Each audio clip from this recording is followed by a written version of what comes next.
Ngamele ezolimo eFree State umsebenzizwane kanye nabayi-15 asolwa nabo bavele enkantolo ephakeme yaseBloemfontein.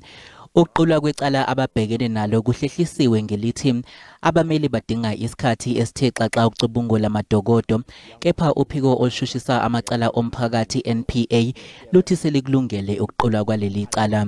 Namuhla enkundleni ivelile idaba le estina le 280 million bavelile abasolwa kule ndaba.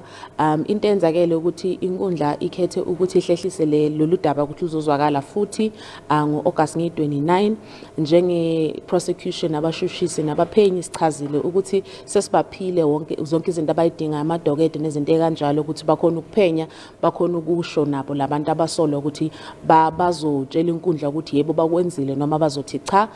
Abasolwa baphinde bathweswa elinye icala lokwephula umthetho olawula ukusebenza kwemali yabakhokhintela, i-Public Finance Management Act, kanti amacala abekwe inkampani estina wona ahoxisiwe.